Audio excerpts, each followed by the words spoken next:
So I want to welcome everyone to our second virtual Leonard Falcone International Euphonium and Tuba Festival and competition. And as a part of it this year, though we were disappointed uh, not to be in person, obviously, we were finding some other ways to bring some interest. So when you get to see us online this year, we have a lot of other interesting features.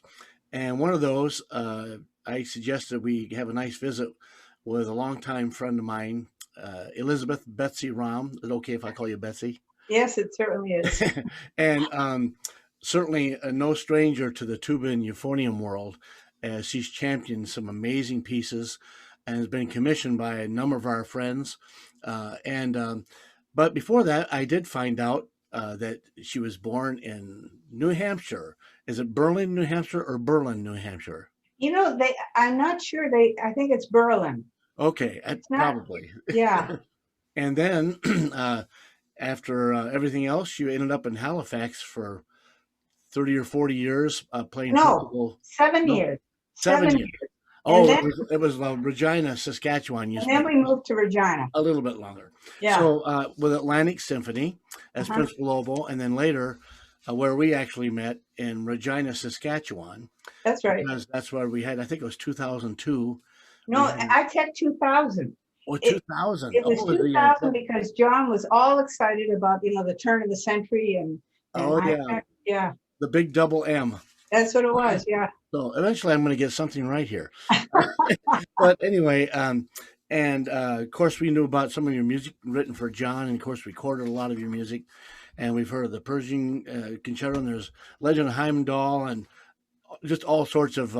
I got to play your the haunting unaccompanied piece. Will there be a time? Will there be a time? Yeah. And I've had just so many other great pieces, and so I wanted to talk to you about your compositions.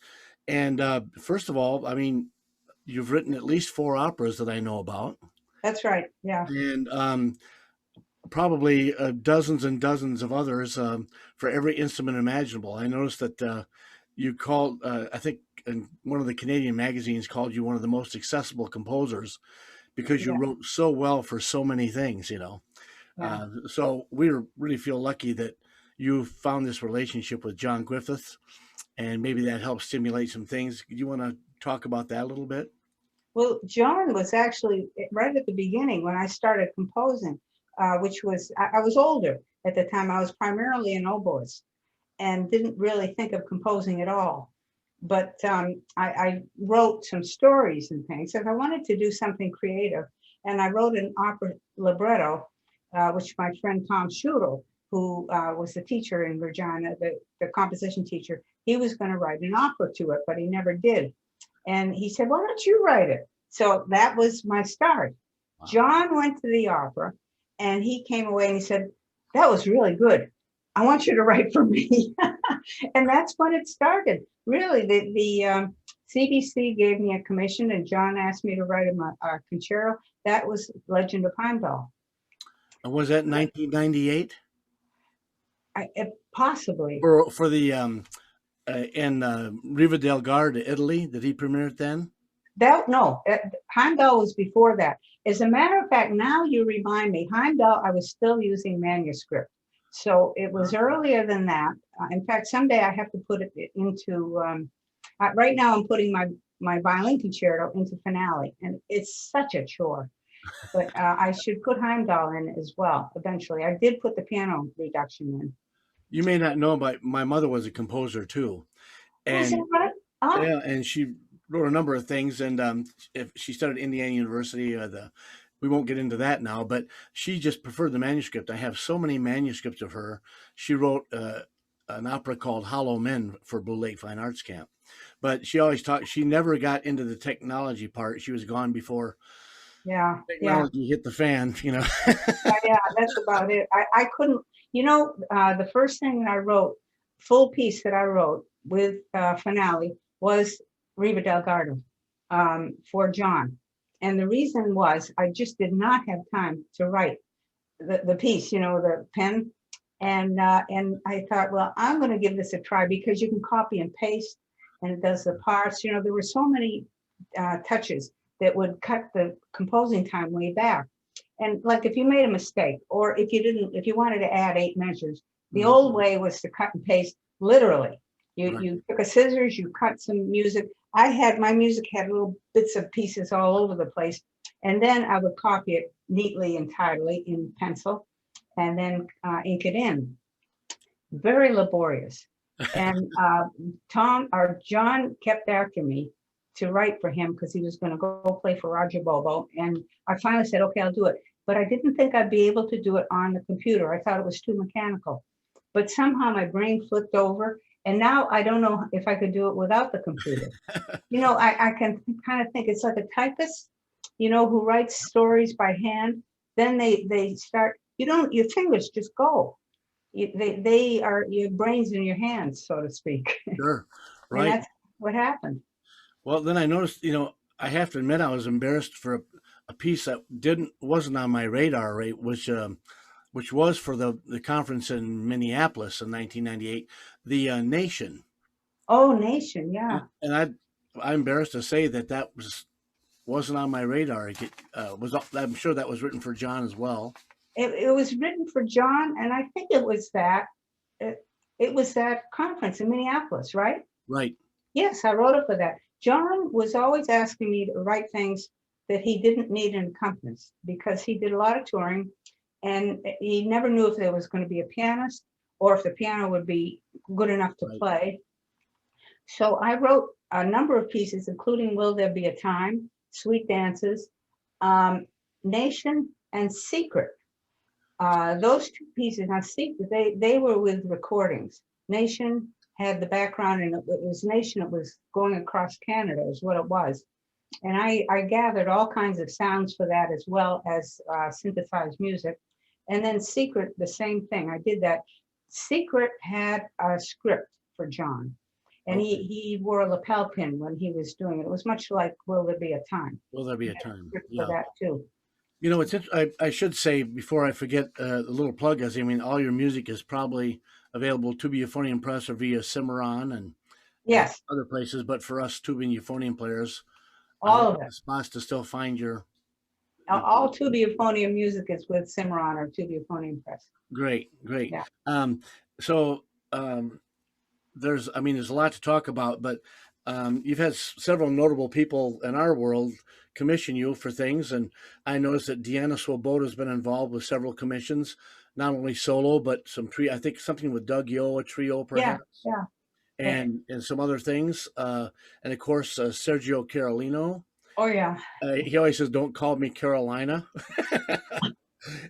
And Roger Bobo and others. What's that like when somebody, of course, it started with John, and you kind of established, you were being very successful at that, and now, of course, more people want to be able to personalize that. What was that like writing for various composers? So for various tuba performers. Well, I've been very lucky in that they're all fabulous musicians. Yeah. So that to me is that makes it all worth it. Sure. When you're writing for people like that, you just feel it just releases you to write what you want. And I should mention the most current project with Tom McCaslin. Yes, yeah. Would you just talk briefly about that? He's recording a whole CD of my music. And Wonderful. Tom is a wonderful player, wonderful person. And his wife, Nikki, they're just so nice. I visited them. I was down in North Carolina, quite a while ago, doing a talk on my other music at James Madison University. And I went over and visited them there when he taught in North Carolina. Right. But I'm really thrilled at that. Now he's up in Canada, of course. Oh yeah, he's in Calgary. Yep, of course. And he is a wonderful player and a wonderful musician. So he is. He's adjudicated for us, and I know we're going to be seeing more of him. And wow, what a great project, and then one other that wasn't as well known to me is a piece you wrote for Ray Murr. Ray. The Romance. I don't know too much about that. Okay, well, that was commissioned by his wife, as a birthday present. And I believe John premiered it. John asked for permission to premiere it. And he said, Okay. sure. Sure. But that was like 20 years ago. Then his son is an equal tuba player, excellent, Patrick Muir. And his mother commissioned me to write a piece for him for his graduation. And she asked me several years ago before he graduated, and I wrote a piece called, now let's see if I can get the name right, Veronation. Okay. You know, I'd have to look that up. All right. It's a variations for his graduation and a rondo. You know what? I'm going to look it up. I'll tell you the name. Sure. Yeah. Meanwhile, while you're looking that up, I can. One thing is, it's an honor. I'm sure is the highest honor among all of those you received was, you are maybe the first and last oboe player to occupy the front page of the ITEA journal. I know me with my oboe. That was such a surprise. Yeah, because they wanted a picture, and that was the only professional picture I had. I had no idea they were going to put it on the cover. That was terrific and well deserved, of course. So then we come to the piece ties into Falcone this year, and we, of course, most of you know, and some of our listeners, watchers will remember the preliminary round for the competition was a Bach cello suite, and then two of the movements from your wonderful suite dances, the Blue Tango and the Dot Polka.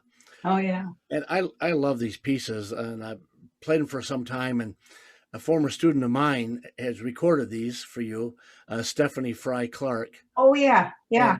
And, of course, she just does a terrific job, so She does. I really encourage you people to get that recording and hear the way she treats those.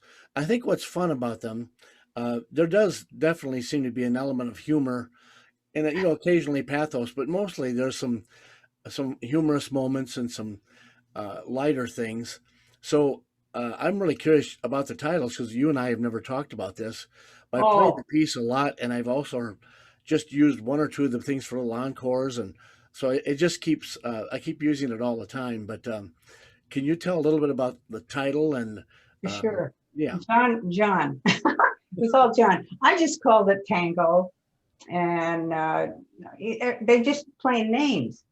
And John, of course, he had a way with words. And so he's the one that came up with those, polka. There were 4 dances. Right. So I called it polka. So instead of polka dot polka. Blue Tango, BLEW, yeah. Blue Tango, the Blue Tango, BLUE Tango. That, right. Arthur Fiedler, the guy that wrote for him all the time, Boston Pops. Yeah, I can't think now. Yeah, I can't either. Anyhow, great composer, actually. And John came up with these titles. Now, I have to say about John, he did have a way with words. I wrote a piece for him, another unaccompanied, just with a recording that he did at that Minnesota ITEC. And if you can listen to it, I can send you a copy. He started out with a whole dialogue about coming to this event. And he put in, I don't know how many, the names, I don't know how many tuba players. You're probably in there too. Everybody. He tells a story. The velvet brown fields of Saskatchewan, that kind of thing. And he must have thought I was a real bobo. Things like this all through the thing. And then the piece kind of comes in. But I should send that to you, because he, as you can see, he's very clever with words. The one I love playing them. I mean, they're all fun, but Waltz and Matuba is. Yeah, Waltz and Matuba. So I just called it Waltz. Yeah. So you just we're going to tango, polka, waltz. What about the Hard Night's Day thing? What did I call that? That was Hard Night's Day is the last. Oh yeah, Hard Night's Day is kind of a rock thing. Yeah. So I probably just called it rock or something. Because of the old Beatles tune. Yeah, yeah. That's probably. Right. So he changed. Did I call it A Hard Day's Night? Maybe that's what I called it, A Hard Day's Hard Night. Day's Night was what the kind of original was. So he probably flipped it called A Hard Night's Day. I bet that's it. Yeah, everything. He always had a way with words. Sometimes it got him into trouble. So when you wanted to write these little these you just wanted to write around, of course, the dance. Um, so when you start writing, what comes first? The idea, the style, or how does that process work for you? Well, first, the person that I'm writing for and what they want. And then I don't know. It's hard to say. I just start and see where it takes me. Yeah, And I then know. after, No, go every ahead. time I've heard gone to clinics where composers talk about their music, uh, it's sort of like artists. They say, "Well, do just paint, just Yeah, paint," and they say, "Just write." If you want to be a composer, just keep writing. yeah. Writing. You think that's probably a good way to start? It's a good way. And you need a taste filter. After I write it, and then I usually forget what I wrote. And the next day I come back, a different state of mind. And I come back and I'll say, that would really work if I changed a few chords here and there. Yeah. And so I'm able to adapt it, to change it. Okay. I know we don't have a huge amount of time here, but I wanted to say, of all the things you have written for our instruments, is there one or two that are more satisfying than the others for you as of the project you started on, the person you wrote it for, and the end result of that collaboration or piece of, is there any favorites among those, or Legend of each of Heimdall. them are fine, but The which one? Legend of Heimdall. Legend of Heimdall. Oh yeah, yeah. And Faustbook. Those are the two pieces with big accompaniments. Right. The tuba calls for a big accompaniment. Yeah. And they're both very romantic, very exciting. Story. There's a story that goes with them. Sure. It's interesting. I've actually had a couple of my euphonium players play Faustbach, because Yeah. it lays pretty well. John had such an incredible high range. Well, he played the euphonium part. I redid it for tuba, and he insisted on playing the euphonium version. Yeah, But it's he could play high, and it was just so funny. Like I'm thinking, oh boy, I hope she doesn't think that all of us can play that high like John can. well, I did when I started. Yeah, I didn't know. He didn't brag. I just figured, oh, that's tuba just plays what he higher than I played. thought. Yeah, But John insisted on playing the euphonium version. The tuba version, I wish that he had played the tuba version, because the tuba in the mid range is very, very strong. In the high range, it's a different sound hmm altogether.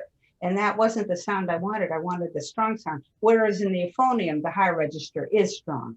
yeah. But he didn't. He wanted to show off his high register. I know you and I've shared this story, but when I talked to John, uh, for some other people who may not know John personally, John was actually going to be our first truly international president of ITEA. Oh, He was vice president, and then we tragically lost him uh, yeah, at the time. And so now we're going to have a James Gorley and then Oystein Bodsvik will be yeah, our next two presidents. So, but John was really the first one that was going to be our yeah, first truly international president. And we were having a conversation, and I had listened to his recording of your pieces, and he said, "Yeah, I recorded. This. Will there be a time?" And he did the narration too, and he said, "I did it too angry." He yeah. did it too. He said, "I would do it differently now." And when I performed it later in Japan, I remember that, and I did it more of a haunting sadness. Yeah. Neighbors fighting against neighbors. But I was just curious about your thoughts on that particular part. It's hard to say. I've only heard John do it. And I know when he recorded, I know when he was practicing it, he was shouting. You'd Uh, hear it come out of his practice room, and you'd wonder what on earth was going on in there. And then when he recorded it, the producer, who was from Europe, Kasebo, and she coached him and tamed him, calmed him down. So if you listen to the old recording of him doing it, it's not as he practiced it. Interesting. Yeah, Yeah. yeah, that's very interesting. Well, as far as the music, What's on the horizon? Anything for us low brass folks besides the new Right? project with Tom McCaslin? You never know. You Yeah. never know. I can't think of anything right now. Right now, I've just finished two major trumpet pieces and a string quartet. You know, I've been doing a lot of writing. Right now, I'm desperately trying to get the violin concerto into finale because it's going to be played if we ever get to play again. Right. You know, but that's what I'm doing. That's my big project right now. Is that written for a specific person as well? Oh yeah, my daughter. Oh, well, there you go. Yeah, that's actually on a CD Is she called. going to allow you to be at the recording session? Well, it wasn't. It's actually on a recording called Myth, Legend, Romance: The Concertos of Elizabeth Raum. But on that CD are um, my violin concerto, a concerto for violin and viola, and a horn concerto, Sherwood Legend, which was inspired by Heimdall. Ah, well, great. It always comes back to the tuba. See, it's Yeah. Well, you know what? The tuba was the first instrument that I wrote a lot for, and that was because of John. sure. And you were colleagues in the symphony, of course, and Oh yeah, the yeah, school and everything there. yeah. Um, well, I don't. I think, but I know we have a somewhat limited time. But do you have any other thoughts you want to add about either writing for a festival or future, or anything you want to add? Something we should be looking for? I can't really think of anything. You know, right now everything's in a. Well, you know what though? My opera, Garden of Alice, which is a very Kafka-esque version of Alice in Wonderland, has just been recorded by the Pacific Opera Victoria with green screen. I mean, it's real like a movie, Cool. and they haven't released it yet. I've seen it, and it's spectacular. You know, the whole green screen thing you can imagine. So that for me, I can't wait for it to be released. Okay, so that's anything about trying to get rights for something like that? Is there issues as far as, No, or because I wrote the music and I wrote the everything is all libretto. They right? just asked me, and I said, sure, absolutely. Well, we're just delighted that we're in the mix whenever you decide to write, because the music is wonderful to play, Oh, thank you. impressive, and it's if anybody hasn't done it yet, they should be because it's great music, and it's so nice to have you be part of our festival this year with your music, and I'm sure it won't be the last time. Well, I hope not, and I'm so pleased to be able to talk to you right now. Oh, thanks, Betsy. I'm gonna sign off for everybody, but once again, you'll uh, enjoy the rest of the festival. Next year, we hope to be live and in person back at our old Yeah, home at Blue Lake Fine Arts Camp. Of course, we all miss that. So, yes. um, thanks again to Betsy Raum, and we'll see you again soon. See you again.